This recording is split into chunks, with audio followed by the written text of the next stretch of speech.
Selamat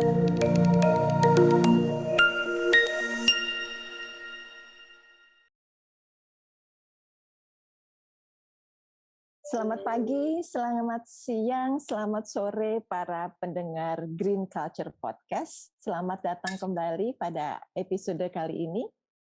Dan hari ini saya akan ditemani oleh Pak Eka seperti biasanya, dan kita mempunyai tamu luar biasa ya. Tamu yaitu Bapak Dubes dari European Union, Bapak Vincent Piket. Okay, so I would like to welcome His Excellency, the European Union Ambassador, Dr. Vincent Piket, to our Green Culture Podcast. Good morning, Bapak Vincent. Selamat pagi, Ibu Damayanti and Pak Eka. Very good to see you. Thank you for the invitation. Mm-hmm. Thank you so much for making the time to join our podcast. As you know, Green Culture Podcast is part of the Co-Evolve program that is supported by the European Union. And its objective is to share thought-provoking ideas, if we can, and also encourage the behavior change. Why encouraging behavior change? Well, I think I would like to start that by saying that the co-evolve itself, the term, it's a wonderful term. And as a biologist, when I first heard about this term, co-evolve, I thought, oh wow, co-evolve means co-evolution, meaning we evolve together. And green culture itself, the podcast is named Green Culture, and it can be interpreted as we are trying to encourage shifting of the economic, the social, the political, and environmental equilibrium to a green society. Shifting this equilibrium can only be done through the change of behavior. From the brown behavior, if you might say, the brown behavior of the past, to the green behavior of the future. So, Green Culture Podcast is hosted by Penabulu Foundation and also the Center for Transdisciplinary and Sustainability Science from IPB University, of which I am part. And we have a tagline, Pak Vincent. Our tagline for the Green Culture Podcast is information that transforms, difference that makes a difference. That's our tagline. So let us start. First of all, Green Deal. The Green Deal has become a very important, I would say, portfolio issue for European Union, for Indonesia also. Can you explain what EU Green Deal is? Certainly. Thank you very much for the invitation, and it's a pleasure to be with you and your watchers, your audience on this occasion. Great pleasure working together with the Co-Evolve project, which is co-funded by the European Union. Great respect for the work of the Penabulu Foundation in this project, but also in its many other activities. So I'm happy to be here. Also a bit sad because, of course, we speak at the time of COVID with a very bad spike in new cases and in deaths in Indonesia. And of course, I do wish to express my sympathy on behalf of the European Union to all families, communities who have lost their loved ones as a result of the pandemic. And we wish you strength, and we wish all the courage to pursue and get out of this pandemic through self-discipline and staying strong. Thank you. So that as a start, and but it brings us to the Green Deal because, of course, we do have COVID, and in Indonesia we have it in Europe as well. We have economic impact of that, social impact, more people under the poverty line in Indonesia, people here and in Europe losing their jobs and losing income. So it's a very serious socio-economic crisis besides an epidemiological crisis. We have to get out of that, of course, fight the pandemic, but secondly also promote the recovery. And for the European Union, the motto of that recovery is a green recovery. And you see that also reflected in the image, the backdrop of my Zoom screen, with, of course, the blue of the European Union and our golden stars and the Garuda of Indonesia, but also the green leaves and signifying the green re-emergence of the crisis. Green recovery, build back better, it's a slogan, and build back greener, it's also a slogan, but my main thesis is that the EU is actually doing it.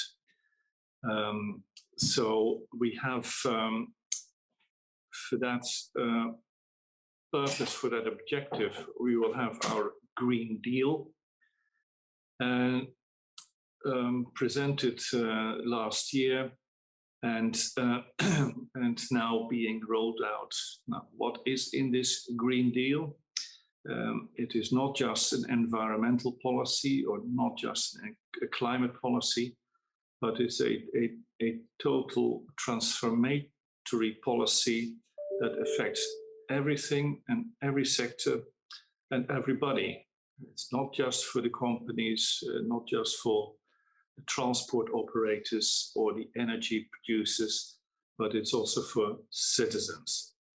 So a Green Deal that has as its final goal to establish on the European continent a zone where we have climate neutrality, carbon neutrality, where we do not use more natural resources than the Earth can produce, where we have a circular way of production, of economy, and of life that enables that decoupling of the resource use from economic growth. So these are very large objectives, very ambitious, of course, we know it. But these objectives can only be realized through very specific measures across the board, from the environment to industry to transport, the agriculture, and etc. So that's what we're doing now, rolling it out bit by bit, step by step, with one big milestone, and that is 2030, an interim milestone. 2030, the target year of the Paris Climate Agreement. There is a requirement for all signatories of that agreement to come forward with updated and strengthened targets that may enable the world and also the individual parties to stay on a course of keeping climate warming, global warming, to below 1.5 degrees centigrade. Now, for that particular target year, 2030, the EU has just last week put out a whole set of proposals with an interim target of CO2 cuts for the EU of minus 55% compared to the year 1990. Not 2005, as many countries use, but 1990, which is tougher as a benchmark than the later year. So quite an interesting and dynamic set of proposals that I'm happy to talk about in the course of this morning. But that's what we're getting forward on. The large goal in 2050, an interim goal in 2030, and all sorts of specific objectives in the various policy sectors as we're going along, being rolled out right now. Okay, thank you. So it's actually quite long until 2050 and midterm goal for 2030. Sorry if I jump into another question, because you mentioned earlier about COVID. Do you think, well, I imagine that when you first developed the strategy and also the goals, etc., it was before COVID. Do you think there needs to be a readjustment for the goals in 2030 and also 2050 because of the COVID situation, or is everything on track, you think? No, of course, things are not on track. but the simple, that's one observation. The second observation is simply we cannot let things go off track completely either. There is no option any longer if it comes to global warming, if it comes to dealing with extreme weather phenomena, and if it comes to maintaining or containing the cost of global warming at a level that is still manageable.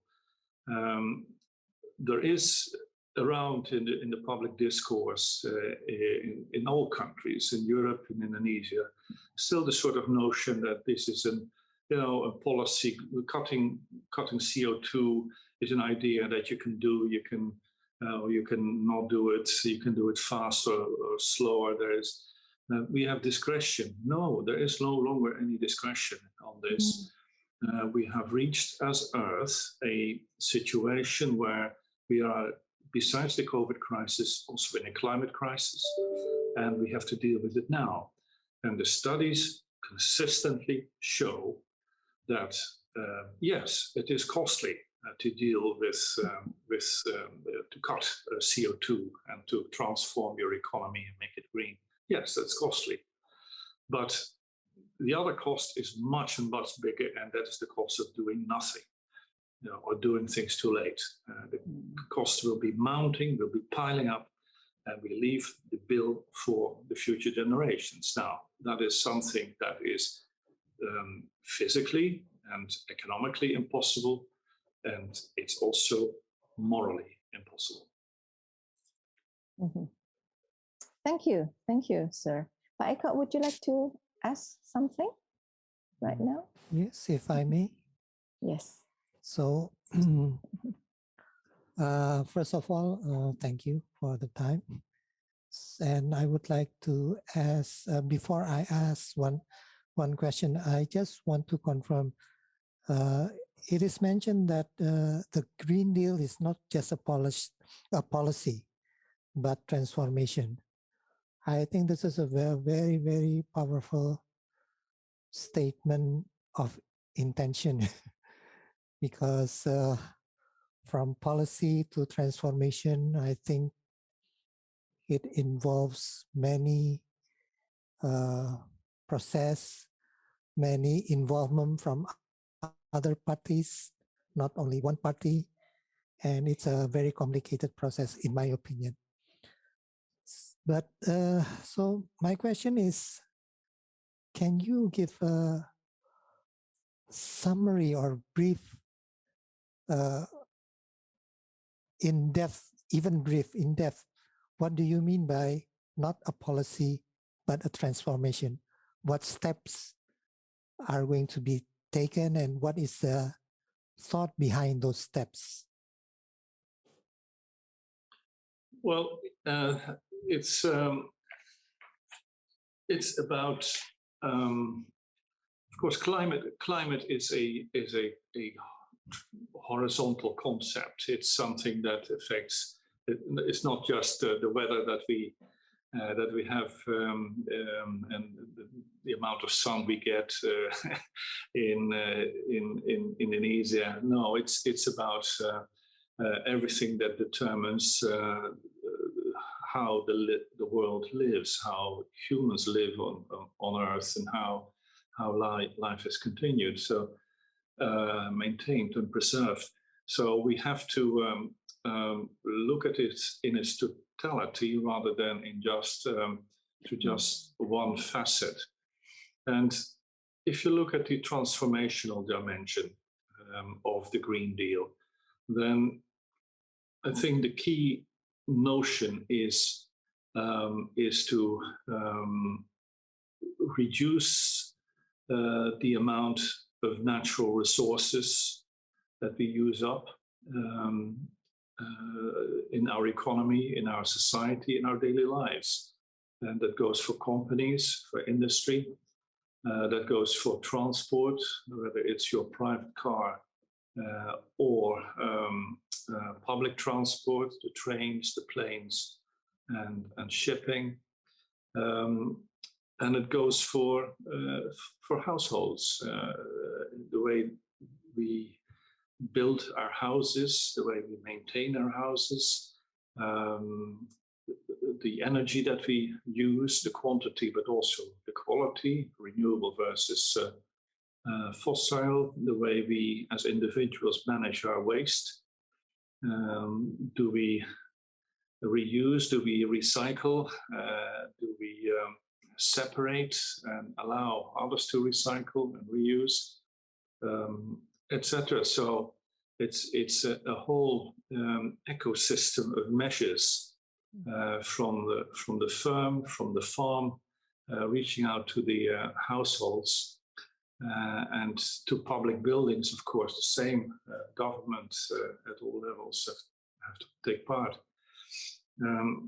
to diminish usage, to diminish waste, to diminish exhaustion of raw materials, to protect biodiversity in all respects, whether it's on land, in the forest, or at sea, and to with our 8 or 9 billion population on Earth, a way of living that is still doable and durable for the longer run. And this will take an effort for everybody. In much of the environmental and climate discourse, there is always the tendency to first say that the developing world has to develop and get reduce poverty and so on, and that the rich countries must do more and must pay more. And of course, there is some truth in that. That we, rich countries, European Union, of course, we have a moral and political duty to help the emerging and developing world. At the same time, for the developing and emerging world, it is not possible to say any longer that development first and sustainable growth and circularity afterwards. No, that makes no economic sense. The studies prove it. And also from a climate perspective, it would be harmful. So we have to in other words, for the developing and the emerging countries, we have to combine development with circularity, with sustainability, and with building a low carbon and later on carbon neutral ecosystem that will still raise people out of poverty and give them decent wages, which is vital in Indonesia as elsewhere, and will still give people jobs in the green industry, in the green economy, and develop a durable growth and development path. I'm saying nothing new in many respects, because the Millennium Goals with a target date of 2030 are about that. And already back then, when they were adopted, that notion was present. But I think we have now, I believe, come to a starker realization, a starker awareness how badly needed it is to pursue sustainable development rather than unsustainable. Thank you, Bapak Vincent. I was just thinking that, well, these days, some people like to use the term regeneration better than sustainability. I myself, I'm still thinking about it. Sustainability, regeneration, because they think that the argument is that it's impossible to have sustainability because you're using the resource. So it's better to use regeneration because you're using the resource, but you regenerate the resource again. But, I think this is just a definition, one can argue. But that brings me to the question that the EU Green Deal document, and you've just mentioned earlier about, if I can read in the EU Green Deal, it is stated that a new growth strategy that aims to transform the EU into a fair and prosperous society with a modern, resource-efficient, and competitive economy, where there are no net emissions of greenhouse gas in 2050, and where economic growth is decoupled from resource use. Well, I do understand it is important to do so. Do you really think that economic growth is possible to be decoupled from resource use? Because one might think that, in our everyday life, what we do is we are using natural resource for our life. So if you're decoupling, what does that mean? Well, it is possible to grow your economy while diminishing the use of resources, and the evidence is simply coming from the European Union. We have cut since 1990 our CO2 emissions by more than 30%. And we're going to raise that to minus 55% in the next 9 years. We have at the same time grown our economy by 40%. Our GDP has gone up by 40%. So that is huge. And it is very objective evidence that you can grow and your economy, create wealth for everybody, while diminishing the damage for the natural habitat, for the climate, for the earth. Now, that is a track we will continue on. In simple terms, by making it more expensive to pollute,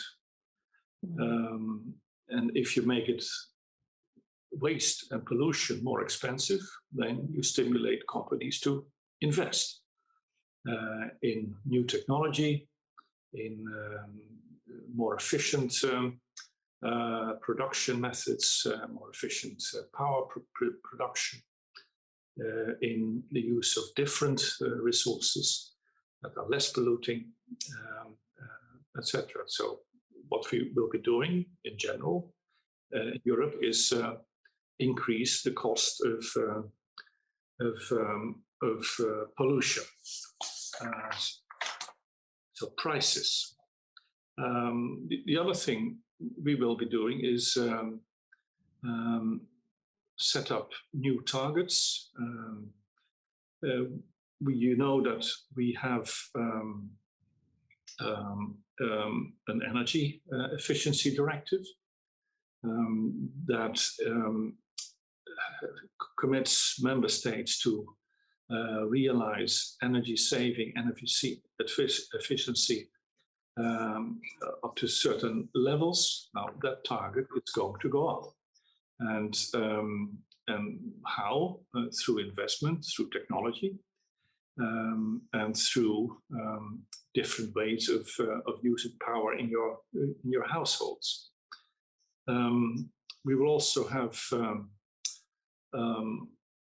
higher norms and rules for car emissions, for instance. Of course, EU has already been very successful in raising standards for emissions, for car emissions in general. And we'll be going even further than that with the aim also of having zero carbon cars become the norm over the next decade. And that's a target, 2035, the year when no more carbon producing cars will be sold in Europe. So that is quite ambitious, of course, and not everybody will like it, and there will be a debate about such measures for sure. But this is the way we are going, and maybe things can be changed a little bit here and there, but the course is set. Last thing about solidarity. Of course, let's look at the EU and compare it with Indonesia also. There are richer member states and member states whose GDP is not as high as that of the richest. So we have within the EU a need for striking a deal based on solidarity between the richer and the poorer, so to say, still rich, but relatively speaking, member states, to allow those member states also to make their transition. Some member states have more fossil fuel in their energy mix right now. Their transition track will be tougher, and to help them face up to that, we will have funding available for the EU to do precisely that, to phase out coal and to phase in renewables and to cut energy usage in general, invest in buildings, in housing, etc. So solidarity between member states is very important. Secondly, solidarity at the micro level.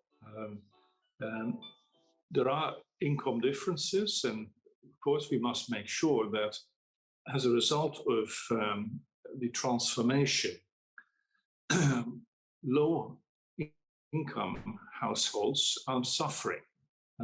Energy may become more expensive, And of course, we cannot cause or provoke energy poverty.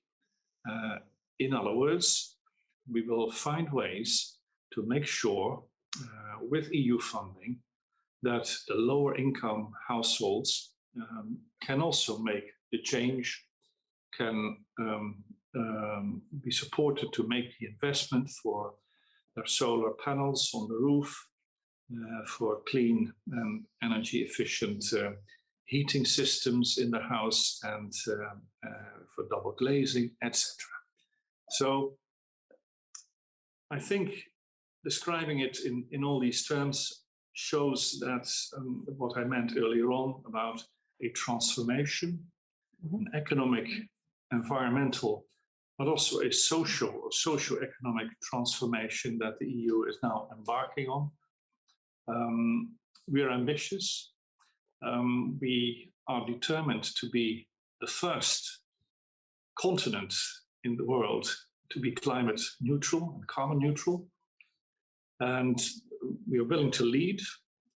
That may not make us popular with everybody, because our dynamics will impact certain sectors of trade that are brown, as you put it, that are products that are particularly energy consuming or resource intensive and so on. So we have to deal with that. We have to find mechanisms to phase out brown imports from our economy in order not to harm our own green producers and not to harm the realization of our targets. Mm. And by doing so, we also hope to stimulate our importers from around the world to also go circular, go green, and resource extensive in the production of their goods. Okay, wow, those are really powerful words. I would like to quote a few here. So there's transformation, solidarity, and basically no one left behind. And this very interesting expression of ready to be not popular, because you have to shift from the previous brown to the green. Wow, it's very, and the ambition, the first continent to go green. This is lovely. This is what we are all waiting for. And we hope that you will be able to achieve this. And I think the world is now waiting for a new leader here, since, well, we all know the politics of many countries in the world. So we are hoping that European Union will be able to achieve this. I think the time is up, but before that, there's this one last question that I would like to ask. Is there a message or is there some expectation that you are hoping from the civil society of Indonesia or the private sector or the government? Is there something that you would like to say especially for the civil society, since this is also being listened a lot by the civil society? Well, thank you for the question. It was exactly the point I still wanted to add, because of course we want to lead on the green agenda, but we also want to partner on the green agenda with everybody around the world who shares our goals and whose transformation we can make easier by partnership. And Indonesia evidently is a major player in the world already now, with your population, the size of your country, your biodiversity, and your economy. And certainly in 25 years from now, 2045, important symbolic year for Indonesia. So we want to partner with Indonesia on a green, sustainable growth track. And now this takes government to government, and we are going to already reach and continue to reach out to the government to see where we can cooperate for the COP in Glasgow, for the climate change COP, for instance, but also beyond the G20 presidency of Indonesia next year, its ASEAN chairmanship in 2023, etc. So that is a very strong G2G agenda. And secondly, business. We do believe that the European companies are world leaders if it comes to green technology, green know-how. I tell you this, that they're ready to come to Indonesia. They're waiting for the policy context to settle down, to have the predictability of laws and rules for investment. And once that predictability exists, they will come, I will tell you. And lastly, civil society, and may I include also young people, universities, students, major players.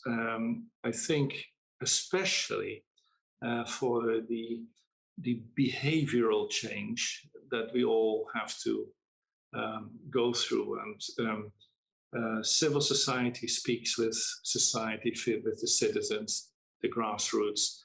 And so you have to have a role, particularly on translating the large objectives into ways that is manageable for particularly the more vulnerable groups, the lower income groups, and also for, of course, the think tanks, and help them find their way forward and be a leader, become a leader as well.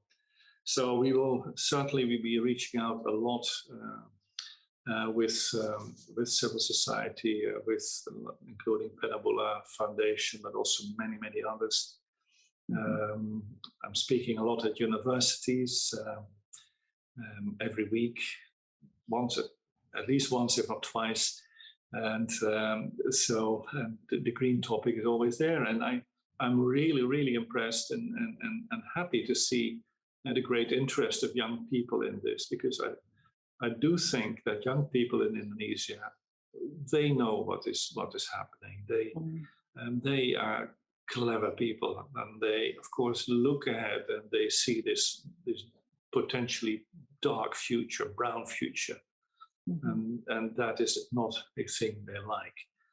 So I think we have a major ally amongst young people, and the task as civil society, as universities, and people like myself, is to help empower the young people to formulate those ideas and for their lives, but also for society. Thank you so much, sir. Yes, the future lies in the young generation. So as long as they have this hope and creativity, there's still a future for all of us. I think Pak Eka would like to end with some highlights. Pak Eka. Yeah, before, thank you very much, Pak Vincent, for your very interesting and provoking explanation. Is getting more understanding and more, motivation to do something.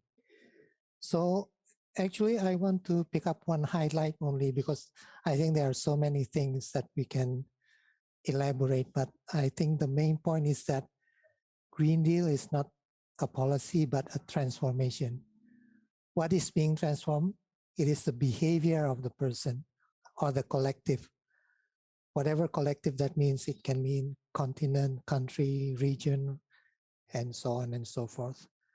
And this need to transform, this need to change our behavior is more evident or more urgent in the face of not only climate crisis, but also in COVID-19 crisis. So it is time to wake up, face the reality, be reflective, and then find ways to transform to have a green future. I think that is the point that we discussed today. Thank you. Thank you very much. Thank you, Pak Eka. Pak Vincent, on behalf of Penabulu Foundation and IPB, and behalf of all the CSO, we would like to thank you from the bottom of our heart. Thank you so much for everything, for the Co-Evolve project, for EU Green Deal, and for making the future is so hopeful for all of us. So thank you for coming to our podcast for today, and we would like to, if the opportunity arises in the future and once the COVID is gone, hopefully we can meet again more personally rather than online. Thank you so much, sir. Thank you all the same, and I really look forward to meeting you as well soon as we can in a physical context. And meanwhile, I wish you the very, very best for your work and all your teams and all your members, and of course everybody privately. Stay safe, stay healthy. Thank you. Thank you. And bye. Sampai jumpa. Bye. Bye.